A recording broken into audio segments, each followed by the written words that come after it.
Jina langu ni Pacific Mahamba, nitakaye kutangazia leo kutoka Goma, mashariki mwa Kongo DRC.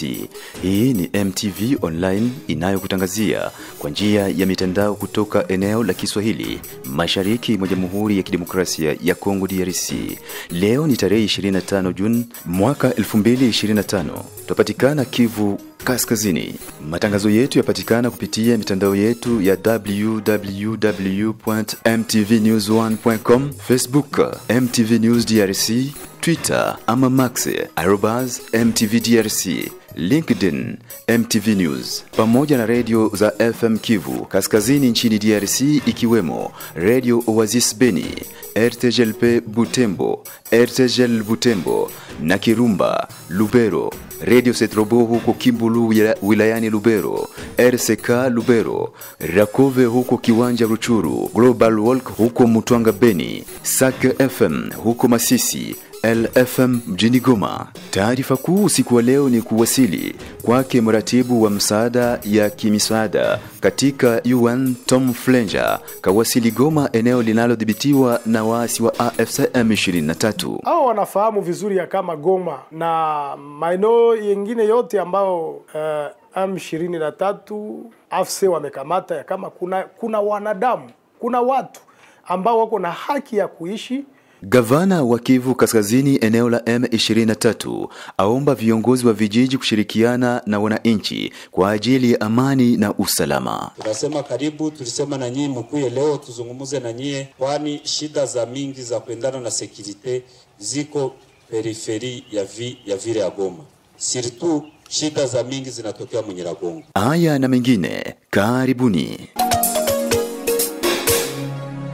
Mratibu wa msaada katika Umoja wa Mataifa Tom Fletcher amewasili mjini Goma, Kivu Kaskazini, eneo linalodhibitiwa na waasi wa AFC M23. Taarifa zasema kiongozi huyu wa shirika la Umoja wa Mataifa anawasili eneo hilo kufanya ukaguzi wa mahitaji ya wananchi waliokimbia vijiji vyao kutokana na mapigano ya M23 na serikali ya Kinshasa, ambao kwa sasa wamerudi katika vijiji vyao ila wakihitaji kusinikizwa kimaisha. Paluku Ngangondi ni bunge wa zamani wa Beni. Umoja wa Mataifa, tunaita Umoja wa Mataifa, na sisi wenyewe tunakuwa miongoni mwa zile mataifa ambazo zinaunga Umoja wa Mataifa kuwa kitu ambacho kinaongoza nchi ulimwengu.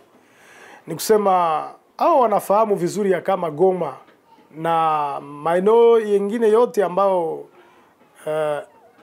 M23 AFC wamekamata ya kama kuna wanadamu, kuna watu ambao wako na haki ya kuishi, wako na haki ya kukua ndani ya salama, ndani ya amani, wako na haki ya kupata chakula, matibabu mazuri, waishi, kwa sababu raia sio wanasiasa na raia hawako ndani ya mambo ya siasa ambayo inapitika. Mambo ya siasa inahusu wanasiasa. Inahusu wanasiasa. Kwa nini kuweza kuima watu haki yao ya kuishi vizuri?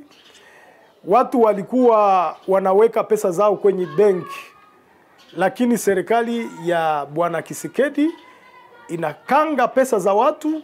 Hiyo ni wizi, ni kibandia. Sasa mtu hana kitu kingine ambacho anaweza kuishi nacho isipokuwa ile pesa yake. Wewe unamuima na pesa zake. Wewe unataka ule mtu aishi namna gani?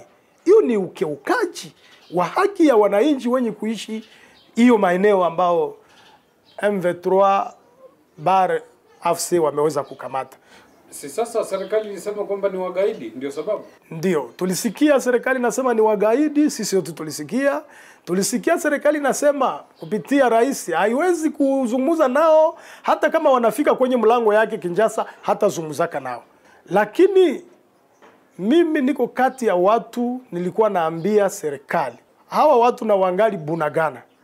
Mimi nasema waangalie namna gani kuwasogelea, kuzungumza nao, wawasikilize wanataka nini, kwa nini wanachukua silaha, waangalie namna gani wanaweza kutatua mambo yao fulani ambao wanataka, kusudi kwa amani tuweze tukamaliza ile vita na tuponeshe maeneo zingine zenyewe wangeliweza kukamata.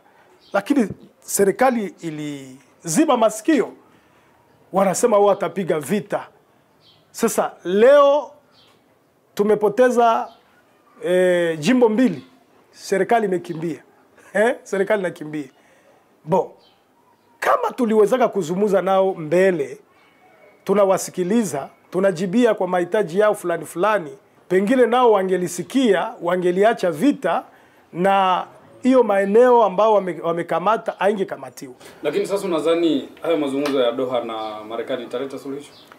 Mimi sione kama suluhisho inaweza kutoka Doha, sione kama suluhisho inaweza kutoka Marekani, kwa sababu shida jinsi sisi sote tunasema ni za Wakongomani kwanza.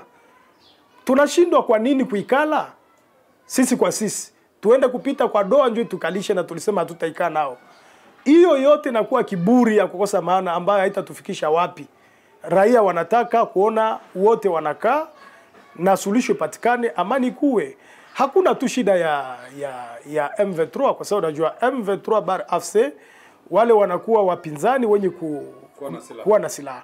Kuna wapinzani ambao hawana pia silaha. Eneo la Lubero, wakazi waliokimbia vijiji vyao wapatikana katika makazi ya watu na wengine katika shule, wakiomba msaada na huduma za haraka kutokana na hali mbaya wanayopitia. Shirak Mafula yuko Lubero Center, eneo linalodhibitiwa na serikali ya Kinshasa, ambako baadhi ya wananchi waliokimbia vijiji vyao wako katika hali mbaya, wakihitaji dawa, chakula na huduma nyingine za muhimu.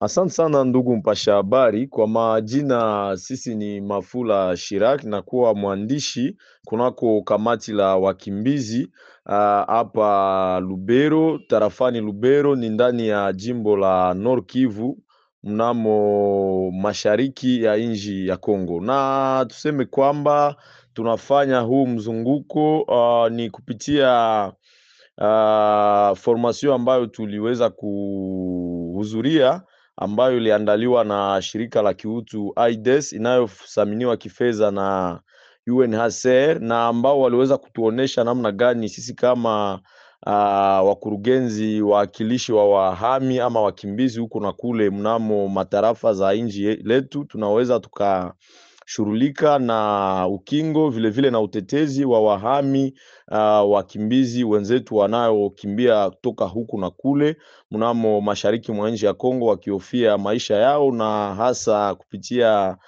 maafa ya vita inayoendelea kule na huko mnamo mashariki ya nchi yetu ya Kongo. Sasa hii leo mardi tarehe 24 mwezi wa 6 na mwaka huu wa 2025 tumeweza kutembelea makembi tofauti za wahami wakimbizi wanaopatikana hapa Lubero kunako cheflia ya teritoria ya Lubero, ni ndani ya komini ya Lubero, na tumeweza kufika sasa kunako kembi ya wahami wakimbizi pa Lubero Magazin, na hapo tumeweza kukutanisha baadhi ya wahami hasa wa mama vile mkiwemo watoto ambao wanakumbwa na magonjwa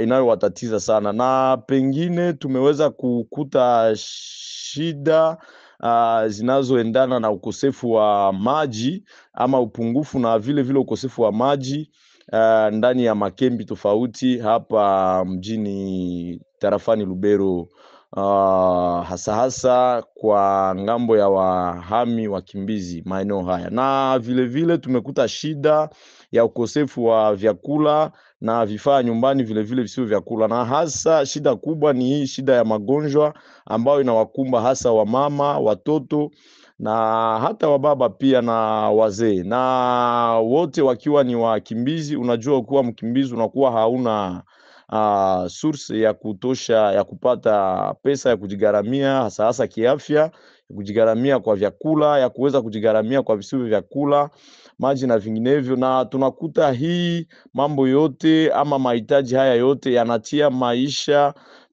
hatarini ya wakimbizi ama ya wahami wanaopatikana maeneo haya ya Lubero mnamo jimbo la Nord Kivu na penginepo ndani ya mashariki ya nchi yetu ya Kongo. Na kwa hiyo tungeweza kutoa ombi letu tukiwa wakimbizi hapa Lubero mnamo jimbo la Nord Kivu, tukialika government yetu ya inji ione namna gani pamoja na wafadhili wake wataendelea kujia msaada kwa wakimbizi wahami, hasa hawa wanaohitaji maji, wanaohitaji madawa kiafya, na vile wanaohitaji vyakula na vinginevyo vifaa vya nyumbani na visivyo vyakula, kabla amani kurejea maeneo walikotoka, ili warudie wakiwa salama salamini. Pengine tunaendelea kutoa shukurani kwa shirika za kiutu kama vile AIDS ambayo iliweza kupitia ufadhili wa HCR na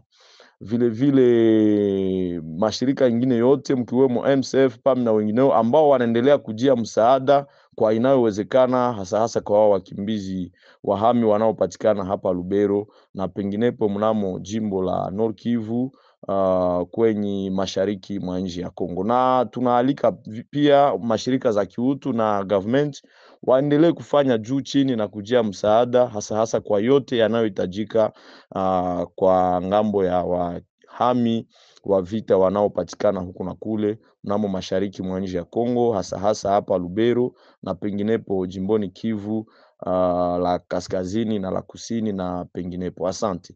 Katika mji wa Goma, gavana wa eneo hilo linalodhibitiwa na AFCM 23 Erasto Bahati Musanga aomba wananchi na viongozi wa kijihadi kuweka ushirikiano kwa ajili ya amani na usalama. Erasto alizungumza na wakuu wa kata mbalimbali mjini Goma. Tunasema karibu, tulisema na nyinyi mkuye leo tuzungumuze na nyinyi, kwani shida za mingi za kuendana na security ziko periferi ya vile ya Goma.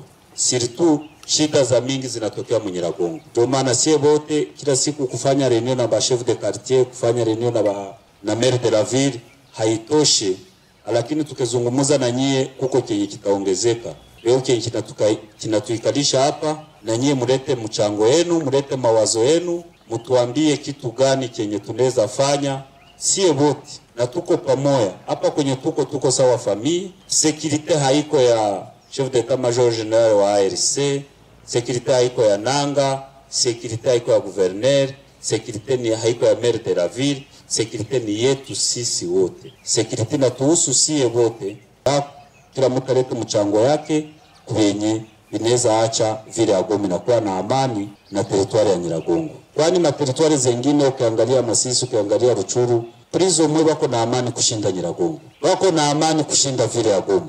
Ile ni za kuganya maparcel, hatuko mu process za kuganya mashamba, tuko mu process za kutafuta babiana juu tukomboe nchi yetu. Leo hiki kitu kenye kiko mbele ya vyote, nyie wote ginsi tuko pamoja hapa. Ba chef de village, kama mnataka tukue na amani, kama mnataka tuende mbali zaidi, ni kutafuta babiana, mkontribue, mfundishe babiana bakuye mwarume yetu ARC, tuone ginsi tunaweza enda mbali. Huku Joseph Kabila, rais mstaafu wa DRC, akiendelea na ziara yake katika mji wa Bukavu ambako anakutana na watu mbalimbali wakiwemo viongozi wa kiasili na wanawake. Dauda Asumani yuko Kivu Kusini ambako apatikana kwenye vijiji baada ya kukimbia mji wa Bukavu. Ndiyo tumelipokea swala la rais mstaafu Joseph Kabila kutoka Goma kuingia Bukavu.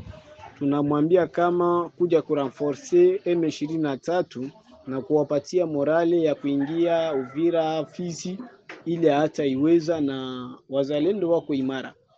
Na ni kuenda kujulisha kama vikosi vinajiandaa kwenda kugomboa Bukavu na Goma. Hilo ni swali la kwanza ambayo umekwenda kuuliza. Na swali la pili umesema kuhusu maongezi ama mazungumzo yaliyokuwa Kinshasa na Uganda.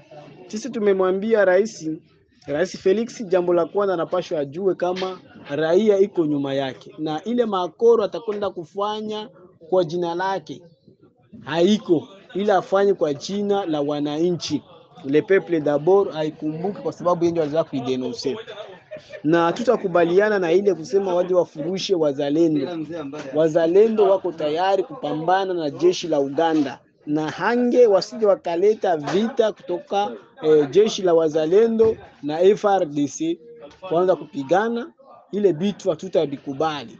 na hii mambo ambayo rais atakwenda kuisaini Uganda kuja Kongo ama kugombanisha wazalendo, sisi kama shirika za kiraia hatutakubali yale mambo. Yale ni mambo yake, na tutaendelea kusensibilize wananchi wazalendo wafanye kazi, wapige risasi mpaka kuatua ya mwisho. Hii nayo kwa naongea hapa ni sauti ya raia. Mimi naitwa Kashindi Daudi Asman. Tunahitimisha taarifa zetu kutoka Kenya na Tanzania. Wakaaji wa mji wa Nairobi wameshuhudia milio ya silaha na gesi za kutoa machozi zinazovurumishwa na polisi wanaowatawanya waandamanaji.